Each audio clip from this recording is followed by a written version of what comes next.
Hello and welcome. My name is Bharat Gotoskar and I am the founder of Khaki Tours, a company that curates more than 70 different walks, tours and similar experiences in Mumbai. But today we are here to talk about a topic that everyone loves. That's food. Presenting today's talk, Bombay Buffet, are two lovely ladies and members of Team Khaki. Coming first will be Pereena Lamba. She has always had a love affair with words. She has written copy for advertising campaigns, training manuals, a graphic novel for a child rights NGO, taught English to 7th grade boys, and several freelance articles for magazines and blogs. She has co-authored Totally Mumbai, a book for children on the city, and currently edits the Khaki Kids newsletter that Team Khaki brings out. She's also an alternate therapy practitioner. Sukhnandan Vohra, whom we lovingly call Sukhi, is an engineer and an MBA and a banker who puts aside her corporate life to pursue her passions like photography, organic farming, farm to plate experiences. She spends her time on conservation of tangible and intangible heritage in the city under the auspices of Khaki Heritage Foundation, which is our sister organization. Her love for food makes her chase food stories. So over to Pereena Lamba. Thank you. Thanks, Bharat, and good morning, everyone, and welcome to this talk on Bombay Buffet. As you can guess from the title, the talk is about our city and all the wonderful food in it. And while we can't promise you any real treats, we do hope to give you some food for thought. So, in a country like ours, which is so vast and varied, the food is bound to be vast and varied too. If you travel anywhere in the country, you will find local specialities and delicacies. And many cities have that one dish that defines them. And the communities that live there are often the ingredient that makes that one dish stand out. For example, the Marwaris of Jaipur have made the city famous for its kachoris. If you go to Kashmir, you will find that the Wazwans had created the wonderful Rogan Josh.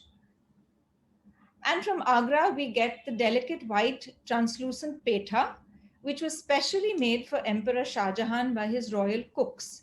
Now, interestingly, the petha is one of the few GI or geographically indicated foods of our country, which means that it actually certifies the origin of the from where the dish came. Now, no trip to Lucknow would be complete without the legendary melt in your mouth tunde kebabs from the house of Awadh. And if you go to Bangalore, you are definitely going to try some delicious bisi bela bhat. Now, some dishes like poha travel and take on different local spins. So the Maratha warriors, like the Holkars, had conquered central India and took the dish to this area. But the cooks and chefs of Indore put their own touch and special garnishes to it, especially pomegranate, and made it their very own. In some cases, a restaurant can put, a dish onto the food map of India. For example, if you go to Calcutta, everyone has heard of Nizam's rolls, and the Nizam's has made the kathi roll famous all across the country. And sometimes there is a foreign hand that can be seen in our food.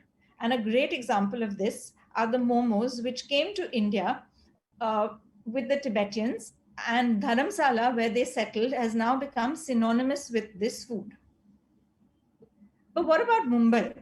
Do we have that one dish that makes this, that stands or represents the city, the one dish that defines us? I'm going to hand it over to Sukhi now to throw some light on that. Sukhi. Hi. What do you think when you think of that one dish from Bombay? Now, the truth is that Bombay is a city of waves of migrants, and each of these migrants that came to the city left their impact on what can be called the favorite cuisine from today. Let's see some of these. Now, Kolis, for instance, are an ancient community. They've been living here as a community. They've been across the country, but Son Kolis or Sea Kolis, as they're called, were the fisher folks. They were the boatmen. And they really practiced what we today call the sustainable fishing practices, like no fishing of young fish, or pregnant fish, or in the rains. Now, all this changed, of course, when the other communities came by, but we still have them literally clinging to the edges of our shores. And if you are sourcing fish, it is very likely that you are sourcing it from a Koli fisherwoman somewhere. And I can assure you they can teach us a thing or two about fish and about business. So, what is the most popular fish that is synonymous with Bombay? And that, of course, is Bombay duck, Bomala or Bombalo or Bombil, whatever you may want to call it. We often ask, why such a strange name for a fish, duck? So, one of the stories that goes is that the Bombay fish was popular and it traveled by mail. Mail is duck, and therefore it started getting called Bombay duck. Now, this fish is not available throughout the coast, but it's a very strange thing that um, on the exact parallel on the east coast, we find a fish that my friends tell me is called lote in both Bengal and Bangladesh. And lote is nothing else but our Bombay duck. There's an interesting story about this fish too. When Lord Rama was making the the bridge to Lanka, he asked all the fish to help him. Now all fish complied, but the Bombay duck was truant, so he picked it up and he flung it towards Bombay, and that became our good luck.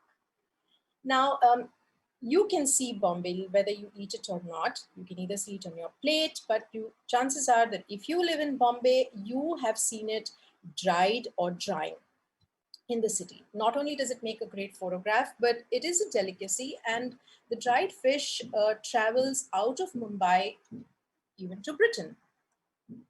So this is the dried fish, and it is surprising that the British like this fish because it's a rather stinky fish. But they took quite a bit to England, and in fact, there is an author. Her name is Maria Graham, and she was a travel author in the 19th century, and she wrote, "The pomelo is like a large sand eel, and it is dried in the sun, and it is usually eaten at breakfast with kedgeree." Kedgeree, of course, is nothing but the British version of khichdi.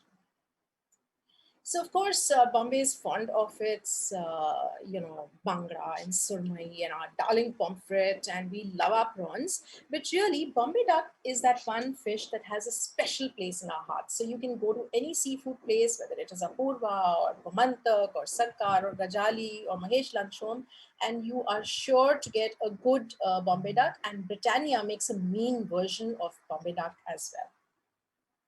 Now, another community that has lived here for a very long time are the Agris. Now, Agris produced salt in the extensive salt pans that were there in the city, and the Kolis used the salt to dry the fish.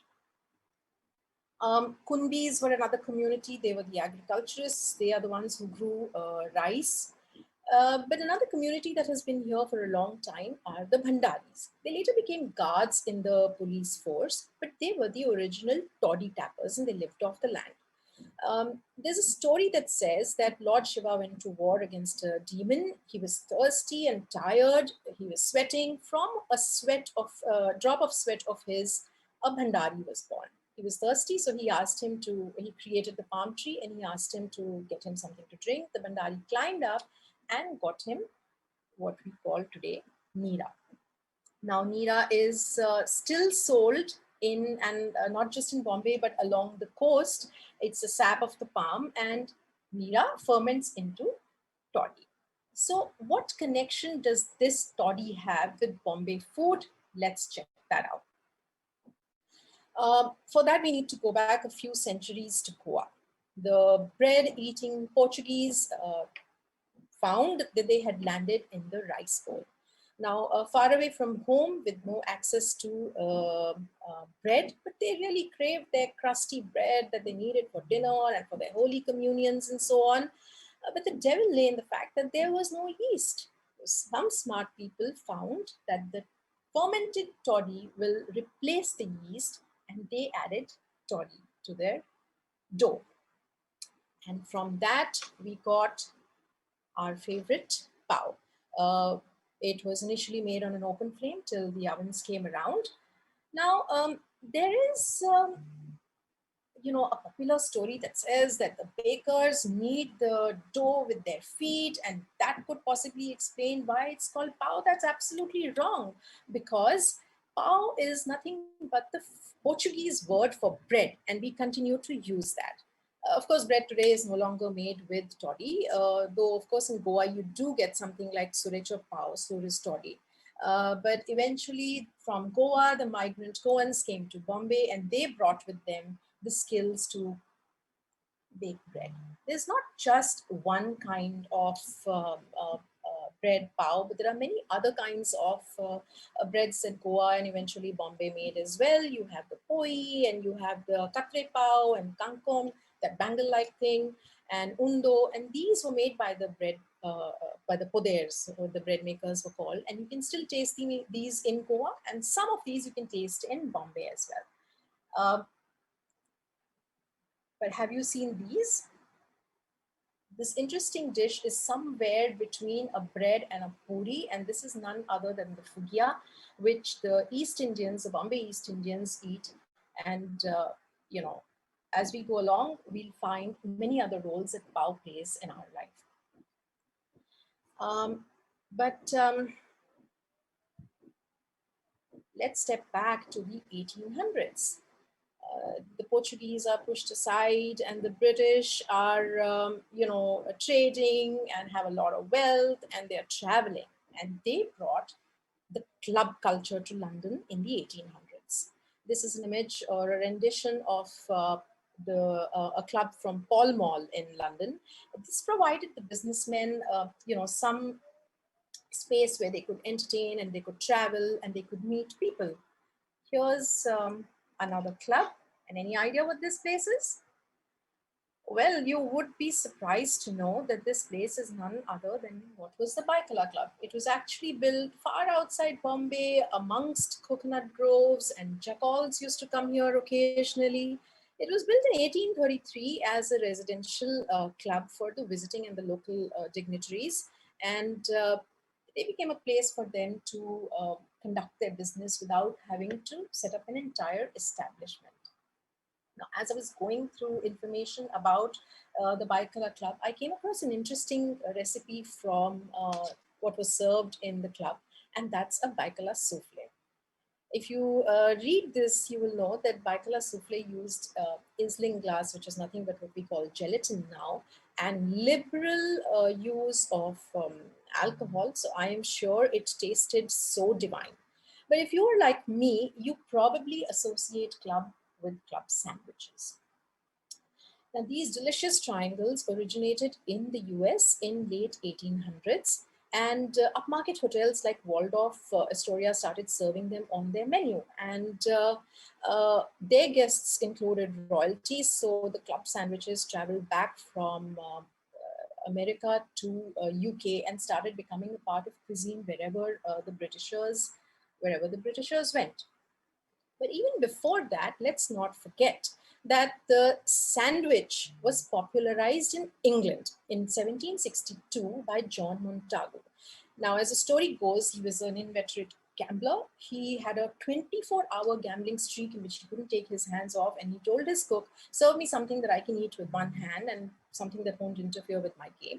The cook gave him a piece of sliced meat between two slices of toast, and that was perfect. No utensils, no dirtied hands, and so on. And he, of course, was the fourth Earl of Sandwich, and gave this dish his name. Of course, cucumber sandwiches became popular in England. There is a murmur that it's likely that the cucumber sandwich started with the inspiration from India, because cool cucumber is so good for the summer heat. But of course, soon enough, a combination of this cucumber sandwich and this club sandwich has appeared to please the Bombay Janta. It soon became, and it continues to be, an egalitarian meal, which is loved by all of them. Now, the Bombay sandwich, think about it, carries tomatoes that the Portuguese introduced, potatoes, which the British cultivated, the chilies, again, which the Portuguese introduced, went into this delightful green chutney that is our very own. But really, it was the sliced bread that made these sandwiches food for everyone. For the last 50 odd years, Bibs has been making this bread that's not too sour and it slices well. And most importantly, it holds all the fillings without becoming overly soggy. And of course, because of that, sandwiches are our go-to snack on the street. Now, this sandwich is making me thirsty, and I'm going to hand it over to Pereena to tell you about what we were drinking then and take a sip of a drink myself. Pereena, over to you. Thanks, Sukhi. So, as Sukhi was saying about the cucumber sandwiches, of course, were very much a part of that quintessential English tradition of afternoon tea. But afternoon tea is not as old as you think it is. It's quite a new tradition. So in 1840, Anna, the Duchess of Bedford, lived in a very upper class aristocratic family. And in these households, dinner was served at what was at that time the fashionably late hour of about 8 o'clock. Now, royal or non-royal, you're going to feel a bit hungry if you have such a long gap between lunch and dinner. So like all of us, she would feel a bit peckish at around 4 o'clock. And so she began this thing of having a tray of tea and cake brought up to her rooms. Now, this became a sort of habit with her. And she said, why not I invite some of my friends over for tea? And this is exactly what she did. And this pause for tea in the middle of the day sort of became a very grand social event. The upper class in society, women would, dress up and put on all their finery, hats, gloves, jewelry, etc. And this wonderful tea would be set out in the drawing rooms between 4 and 5 o'clock. And cucumber sandwiches were very much a part of this ritual of tea. But tea, of course, has a long history with and a connect to India, our country. So to explore that, let's step back again in time. So historical records show that there's been a prevalence of tea in India for centuries. In fact, from 750 BC, there are records of people drinking tea, but at that time they were probably herbal teas and not the tea that we drink today. We also have records around the 16th century of like a vegetable dish like a bhaji, which was sort of prepared with tea leaves and garlic and oil. But it was the British that took tea drinking and the cultivation of tea to a whole different level in our country. The British themselves were not tea drinkers either. They had coffee houses. But in the middle of the 16th century, we see an ad from one of the coffee houses on Exchange Lane in London that claims to have a new China drink that was now available in the coffee house. And that China drink was, of course, tea. But still, it took a Portuguese lady to make the English really fall in love with tea. So tea addict Catherine of Braganza was married off to Charles II of England. And as was customary at that time, she brought with her a large dowry, of which two things are of relevance to us.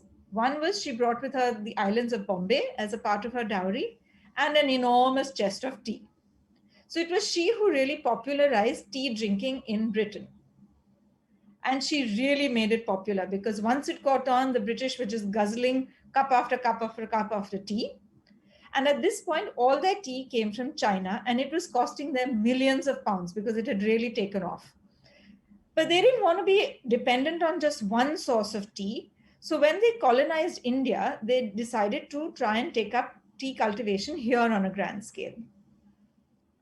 So the strong Assam tea was indigenous to India. And as soon as the British discovered it, they began to grow it on a large scale here. But they also wanted to introduce the China variety, the light, delicate variety of tea. And they found that the climate and the topography around Darjeeling was perfectly suited for this. And soon these vast tea gardens began to spring up all over the hills of Darjeeling. And tea, of course, as you know, is still extensively grown there. But this is not the end of our tea story, because there's one more community besides the British that really laid their mark on the tea map of India, and especially Bombay. So the Zoroastrians came to India from Persia. They first landed in Sanjan about a century ago. I'm sorry, not a century, a millennium ago. And then they moved on to Bombay. But it was the second wave, the Iranis, who came later in the 18th century, who had a huge role to play in the city's tea culture. So the Iranis were used to something called kava khanas in Iran, and they realized that they could sell the sweet and milky tea that was popular here in India and make it and to locals and make money off it. So they would go around with these tea stoves and cups and saucers, and on street corners sell it to a lot of people in the ports and docks. And because it was so milky and sweet, the port and dock workers realized that it gave them a sugar rush that sort of kept them going till about lunchtime. And now, of course, we all know cutting chai, and it just doesn't sustain just port and dock workers, but it sustains all of us.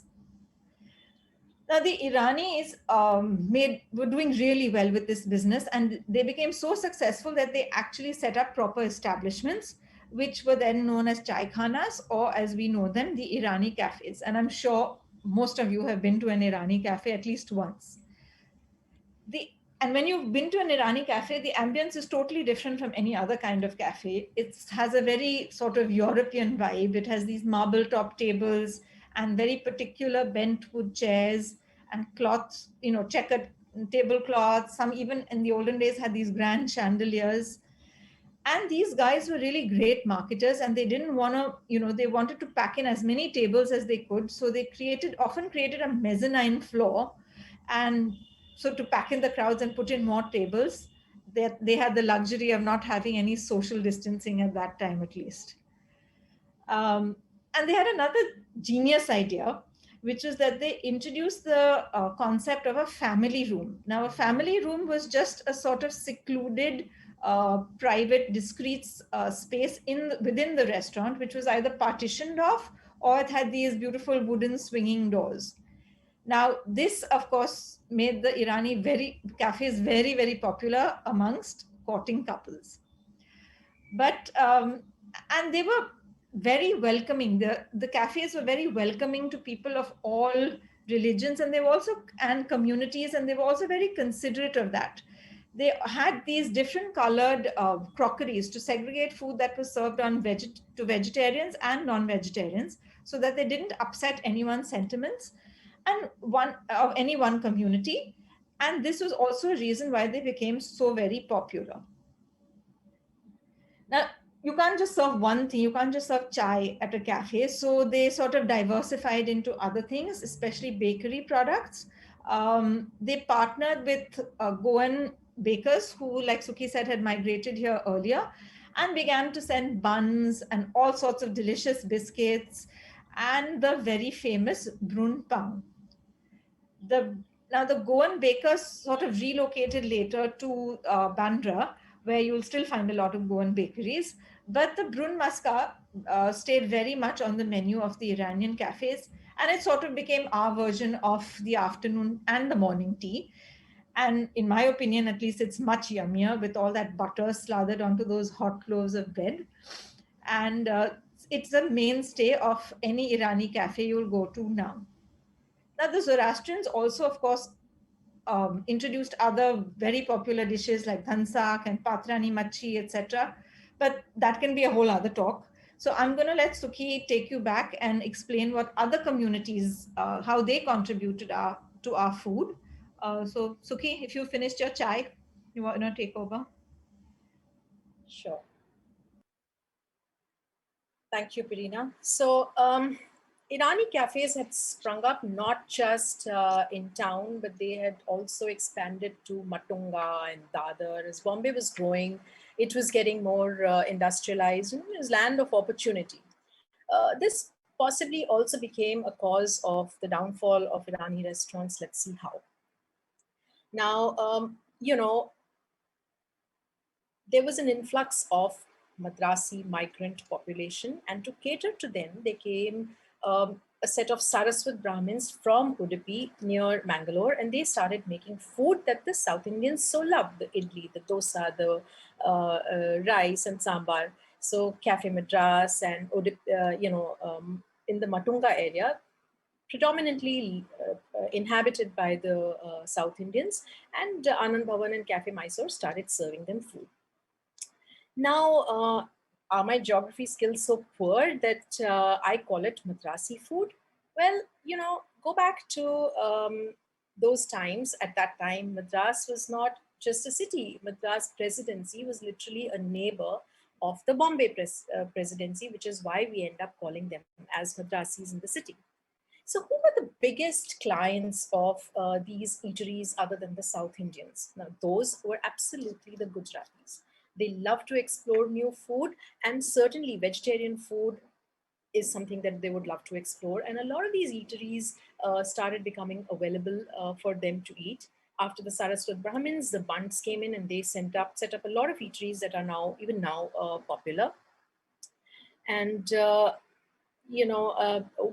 however, with increasing industrialization in the city, people were working long hours, and they just didn't want to only eat South Indian cuisine or whatever was available, but they wanted to eat wholesome food, but very particular about whether it was, cooked with non-veg. So the vegetarian people bought like the Vaishno restaurants up north. And another bunt, Suresh Pujari, came to Bombay in the early 1950s.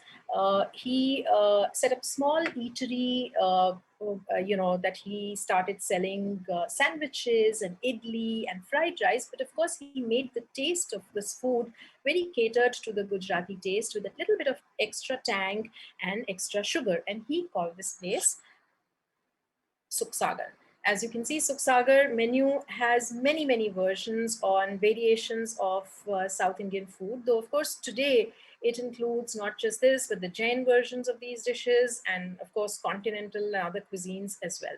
So Sukhsagar filled the need for bringing all cuisines of the Gujarati format in a pure veg placement. Now, for Gujaratis, just like everyone else, home food is home food and comfort food. And migrants from Gujarat found that the thali places could serve them well. Places like Purohit came up in 1939 at Churchgate. Of course, today it's Rocking His Mockingbird. Then Sri Thakur Bhojnalay, started by another Purohit family in 1945, is still running strong. But remember that eating out is not a very favorite thing of housewives, because they take a lot of pride in the food that they prepare. They slave over the meals. But if you look in the Gujarati thali, look at how elaborate it is with the papad and the pickle and the salad and the farsan to be made every day. It's quite an onerous thing. So what they did do is that they started outsourcing farsan. Places like Tripti opened up and many other stores, and farsan became popular. The Gujaratis, not just the Gujaratis, but everyone else started loving their farsan. It travels the country and it travels the world, and both the quality of their farsan and their businessmanship is something to admire. Not just traveling countries, but it influenced other cuisines as well. So the Marathi usal with the farsan on it became the misal. And look, the pav has made an appearance here. But of course, the good old pav is most associated with the iconic Pav Bhaji. Now, this dish is believed to have originated in the 1860s when there was a cotton boom and there was a rush, and the workers had, a lot of pressure on them, and they needed something that was a quick meal that could be served to them on the go.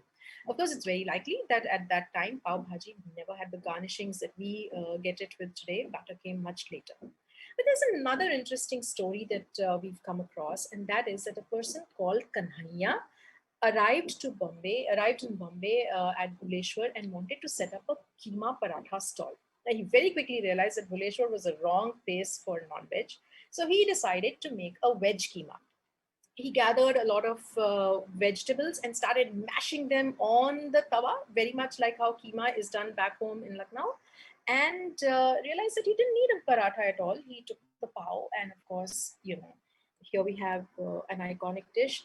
I can tell you that when I asked my daughter in the US what it is that she would miss from India, that one thing is just Pav Bhaji. Now, for every place that I might say is popular for Pav Bhaji, whether it's a Dar Pav Bhaji or Bhagwati or Cannon Pav, I'm sure you can tell me two more, because there are a million good places that serve good Pav Bhaji. Now, pav continued its magic in other cuisines, and the dabeli is nothing but a simpler version of pav bhaji. Now, remember, Kutch, from where this comes from, is harsher conditions, simple food, but you can take some potato and a potent garlic chutney and put it between the pav, and you have this another spicy but tasty dabeli from Kutch that is available abundantly as well in Bombay. But nothing says Bombay better than bhel. That unique mix of tastes, that chatpata and tikha and sweet, and that chapati jayenge to bhel puri khayenge, that freshness, it can only be had fresh, the ease of carrying it in a paper cone. So how did Bombay bhel come around? Now, a long time ago, in the area around the CTO, when people would come in the evening for a breath of fresh air, and this was just a spot where you could relax in the evening and indulge really in what is the national pastime of eating. And we call it, hawa khana is just an euphemism for that. The concept of muri or puffed rice is popular around the country, but some local entrepreneurs used that concept and added the typical sweet, sour, tangy chutneys, chili, which the Gujaratis are so fond of, and customized this Bombay bhel. In 1875, Vittal Karawala started out as a hawker. He started selling bhel puri under a tree near New Empire Theatre, and eventually in 1939, he set up his own store near VT. Of course, it was running till very recently. Unfortunately, it shut down. Now, I know you might be familiar with Chinese bhel, but are you familiar with any other kind of bhel?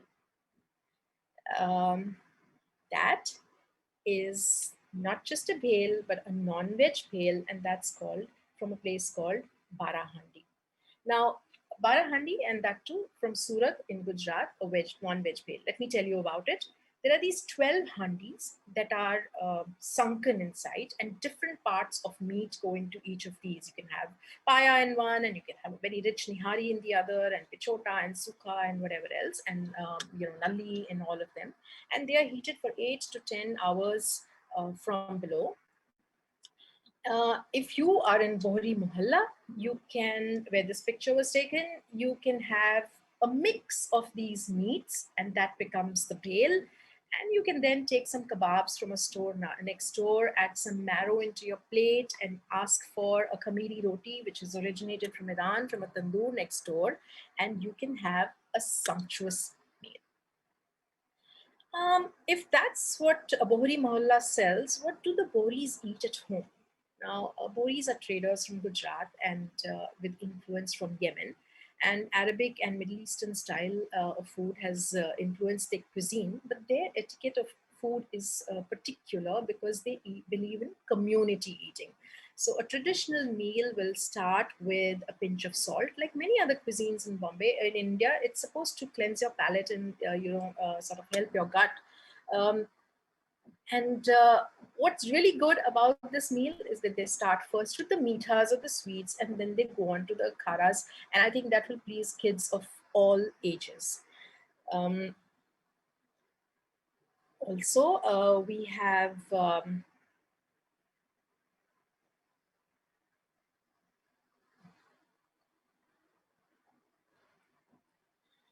another Muslim community living in Bombay known as the Konkani Muslims. Now, they descended from the Arabs who been trading, with the West Coast, and they started coming to places like Chaul near Alibag and so on, intermingled, and have their own community called the Konkani music community. Seafarers, but their interaction with the Arabs brought them things like fennel, brought them things like yakhni, and brought a lot of these communities the influence of basbousa from the Middle East, which becomes roth here. And you'll find some of this influence in the Pathare Prabhu and other communities as well. Another community that we know of is the Kachi Memons. Now, Kachi Memons in about 1400s, there was a community of people from Lohana in Sindh who accepted Islam as their community. And some of their dishes that are very popular are things like khichda and fish biryani and masoor keema pulao. But look at the screen, and if the dish on the right looks like cow sweet to you, you're not wrong at all. Now, the Lahanas were, the Kachi Memons traded a lot with Burma, and they brought the influence of that food into their, and made it their own dish, and they call it khausa. You can find recipes and you can find khausa in restaurants both in India and Pakistan from where the community comes from. But what about the largest community in the city, the Maharashtrians? But there's nothing called Marathi food because food varies from region to region and community to community. Though there are few restaurants who have sort of experimented with food from the various regions of Maharashtra, like you've had Kolhapuri and Khandesh and Vidarbha. It's actually just the Malwani food that has caught the fancy of Bombay, and it really dominates the food scene as far as Maharashtra is concerned. Of course, Malwani food, as we all know, is seafood and liberal use of coconut in their food.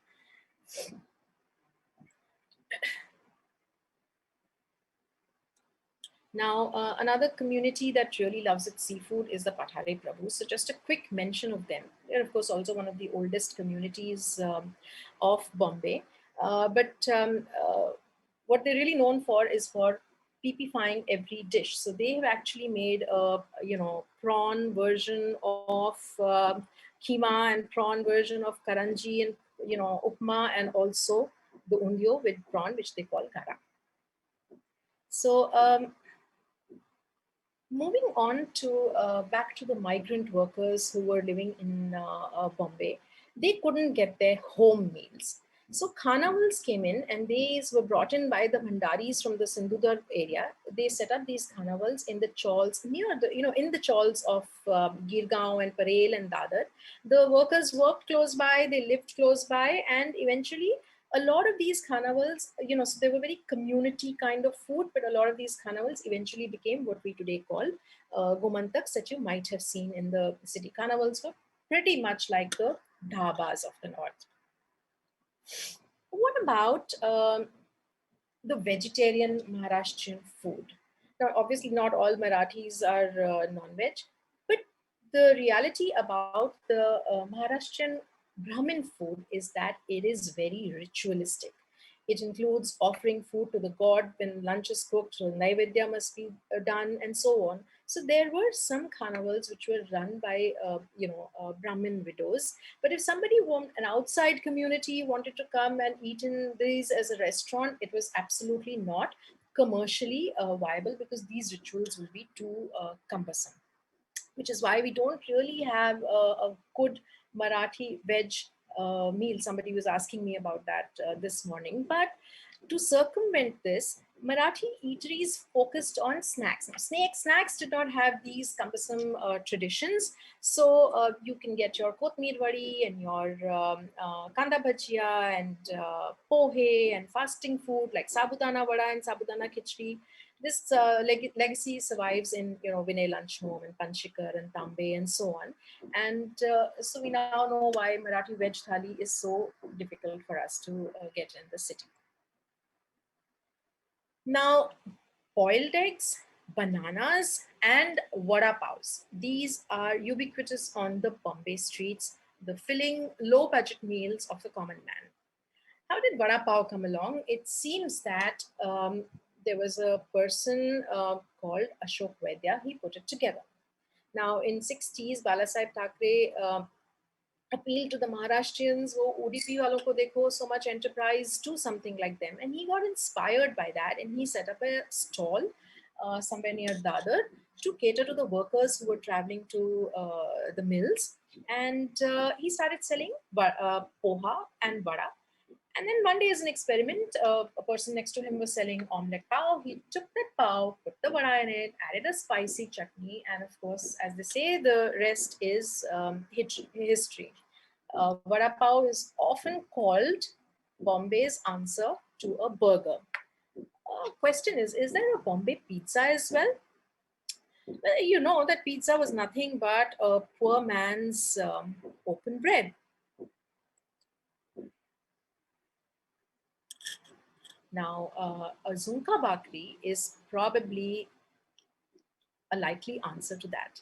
Zunka Bakar Pitla is a poor man's food in rural Maharashtra, and it is spicy and tasty, even though it's very simple, just an explosion of flavors. So much later, there was another government push which asked for simple, wholesome food to be provided at a very low cost for the workers. And there was a time when these Zunka Bakar stalls were literally set up at every street corner. Unfortunately, most of them are closed, and if they're open, they're selling anything but Zunka. But I really do think that it can pack a punch pretty much like a pizza.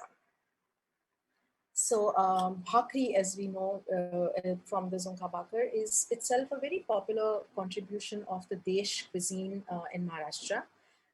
States are a recent construct, like I said, different cuisines come from different provinces depending on what was available. And the Deccan Plateau has given us not just this, but the Goda masala and metkut, and the CKP cuisine got influenced by poppy seeds and saffron, and that's entered the cuisines here as well. Now, when we think of Marathi food, we usually just end up thinking of it as a Hindu food. But the East Indian Christians, the earliest Christians who are indigenous Marathi speaking folks, live here, and their cuisine is also a part of the Bombay cuisine. Remember, I talked about fugyas earlier.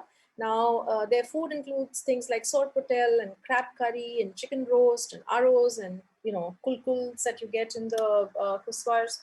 Of course, the Portuguese influence on their food is remarkable, and the predilection for pork is, of course, what you can still see in their cuisine as an influence.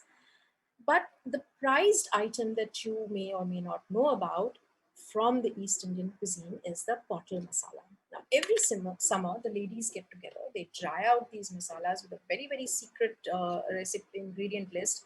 It can be from 25 spices to 150 spices. Pound them after they're dried and fill them up in these dark bottles to keep them fresh. If you can, you must try and procure a bottle of these masalas and really zing up your food.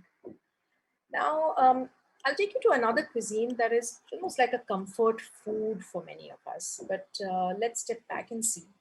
Amongst all the other communities that have lived in Bombay, there have been a lot of Chinese as well. We may not find them very much now, but you can still look around and see. You can find Chinese temples, and you can find Chinese cemeteries. So there was a time when there were a lot of Chinese workers and traders in Bombay.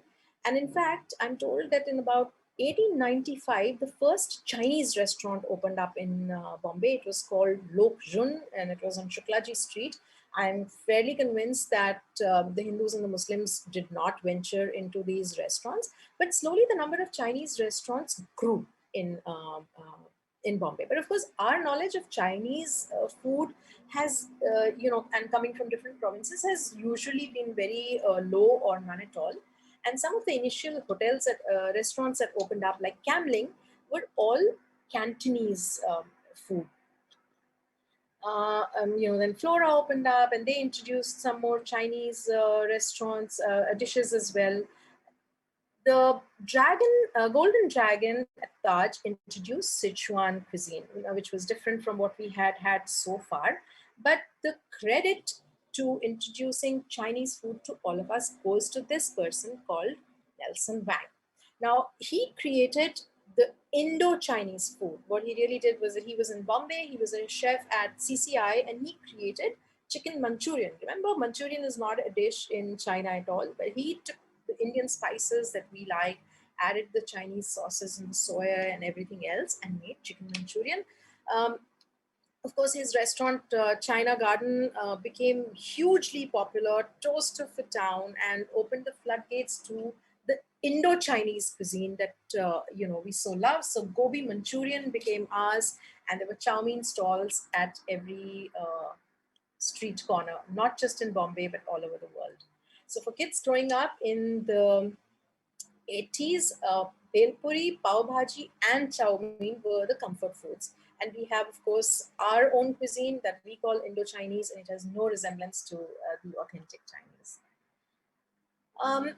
Another community that came to Bombay was the Punjabi immigrants looking for opportunities, and they brought with them their gusto and their appetites, and of course something had to open up to cater to their requirements. And Shere Punjab was one of the earliest restaurants that opened up. It also provided a peek into the Punjabi cuisine, and Pritam Da Dhaba followed, and folks who were missing home food or people who wanted to experiment with Punjabi food found a place to go to.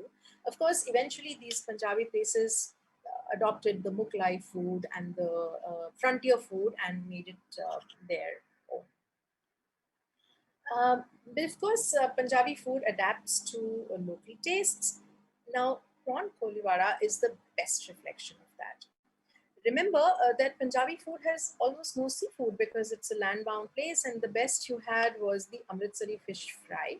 But when Punjabis came to Bombay after partition and got put up in the koliwaras or near the koliwaras, they took the prawns and added their masalas. You can taste the ajwain that the Punjabis love in this, and fried them with the local ingredients and came up with the prawn koliwara.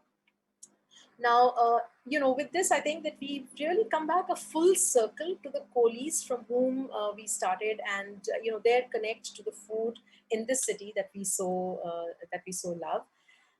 So, what does food look like going ahead? Now, there are.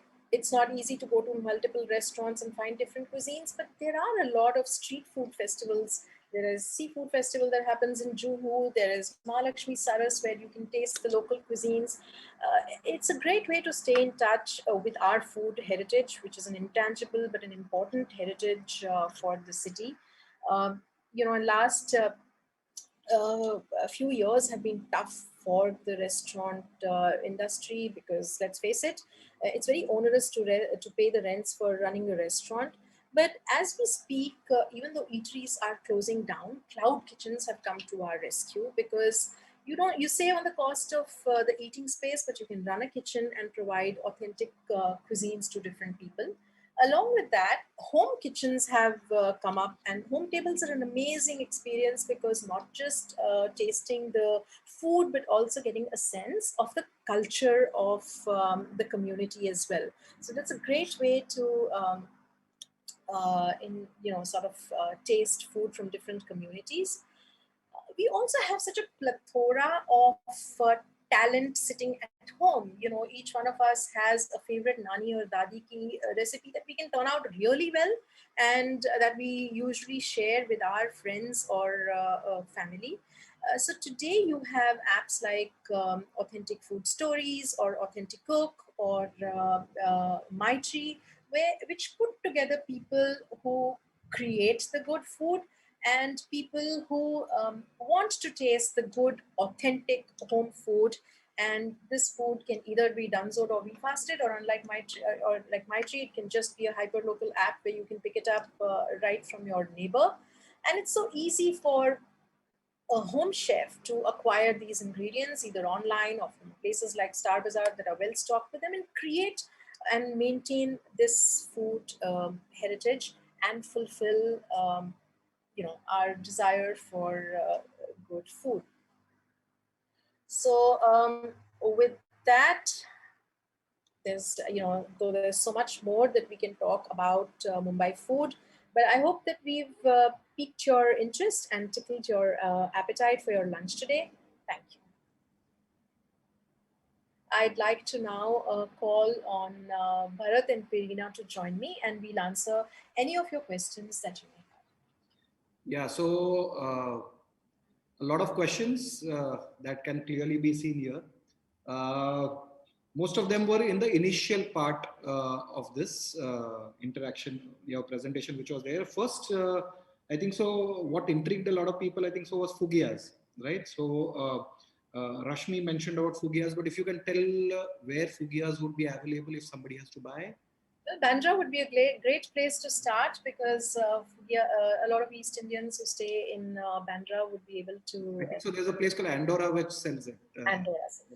So Andorra would be a great place. If you have not tried Fugias before, do that. There was a bangle-shaped Goan bread, which Pallavi was inquiring about, and then Sarita mentioned that it is kankon or kankon. Yeah, so that was answered. Yeah, but Michelle was asking where can we get good Goan breads in Mumbai, and are all the options available here or? Well, some of them are available here, but you, again, mainly in Bandra. You can get the other breads that haven't been inspired from them at places like Yazdani and all, but the Goan breads are still largely in Bandra. There's a lady called Miss Lobo in Goa who actually does training programs for people. So that is something that if you are planning to go to Goa soon, you can certainly plan to get trained. That is even better. Jatin just mentioned that today happens to be a chocolate day. What a lovely day to have a food. There's a question from Pallavi. This is for Pereena because it's on chai. So the Irani chai you mentioned, and then there is a traditional masala chai in India. Is it the same, or did they develop independently? What would you? So when the British started making tea, they, first it was just for them because they were so in love with tea, and then they had enough of it, they started, giving it to the Indians as well. So because milk was so popular and so widely available, it was the Indians who added the milk and sugar to the chai and made it the masala chai. And again, wherever you go, all across India, you'll have different versions of masala chai. Some people will add some spices, some will not. So the Iranis just sold the chai that was locally available. In Iran, they used to actually have black tea. So the masala chai was very much an Indian concoct. Okay. A hangover from herbal tea, I'm sure. Yeah. And Smita mentioned that the best broom pav is available at Railway Bakery at Grant Road, but sadly, as far as I know, it closed down a few years back. So Railway Bakery was good, yeah. But it closed down. Yeah. Then some people are a bit unhappy that you didn't cover Pani Puri. So if you can talk a bit about Pani Puri, because how is it different from Puchka and Golgappe, and yeah, so that is an area that people are a bit unhappy. Yeah, there is such little time and there are so many dishes to talk about, especially chaat. We love our chaat things, and it's not just Pani Puri but also the aloo tikki. Of course, the Pani Puri in Bombay is just that much more sweeter with the chutney and that much more tikka, unlike the Golgappa in Delhi. And of course, the Puchka has no sweet chutney at all. But of course, the origin is pretty much the same and variations of the region. I love a good Pani Puri as much as I love a good puchka. There's a mention that by Prasad saying that you forgot the Malabar cuisine. So if you can just speak a bit about, especially in the fort area where you get Malabar cuisine. Sorry? Malabar cuisine, the Kerala cuisine. If you have time, we're already at 11:57. But yeah, the coastal food is still, predominantly fish eating, but of course there's also the Malabar cuisine has also the beef. I don't know how much of it is available here, but of course fish and coconut and a lot of spices, because Kerala is a land of spices. So some of the spices that they put there are unique and lend a great flavor to the Malabar food. Yeah. Divya said that if you can give recommendations, what is your preferred place to eat whatever dishes you had mentioned? So maybe we can put it out later. Okay, we'll put it out on the Khaki Tours page. Recommendation from Sukhi and Pereena, their favorite places to eat. If you can quickly repeat the story of Pav Bhaji, because Kash Marfatia seems to be in love with Pav Bhaji. She asked it twice. Have you covered Pav Bhaji? I think so. She joined late. So for her, only for her, we'll repeat the Pav Bhaji story. Both the stories that you wrote. I'll tell you first my favorite story, which is that a person called Kanha came from Awadh and wanted to make a keema paratha. He found that he couldn't make keema paratha because it was Buleshwar was a vegetarian area, so he started making a, a veg keema. So he took all the vegetables and pounded them on the tawa, and found that he doesn't need to make parathas. He took the paos, and Pav Bhaji was born. But of course, it is very, there is another view that Pav Bhaji was made for workers in the cotton boom time, because they could use any vegetables that were available there, mash them. They didn't have to choose which ones, whatever was the harvest of the day, or sale of the day, and very easy to eat with the pav that was abundantly available. Fabulous. So with that, I think so we come to an end. Thank you both of you for putting together such a lovely. I think so you guys, both of you jointly, because Pereena has already written a book for kids, but there should be a foodie book on Bombay food. Yeah. So looking forward, both of you should contribute towards that, so that all these lovely people who are here and who are dying to have their lunch now, I think so everybody will prepone their lunch time today. They won't wait till 1 o'clock or 2 o'clock, whatever. They'll have it right away. Yeah. So enjoy, guys. See you soon. I think so on Friday we have another session on the original art district, not Kala Ghoda, but long before that, the area around Girgaon and Opera House was the art district. And there's a fabulous presentation by Dr. Mrigank Waria, who is a team member who will be giving this. Don't miss it. Thank you. Thank you.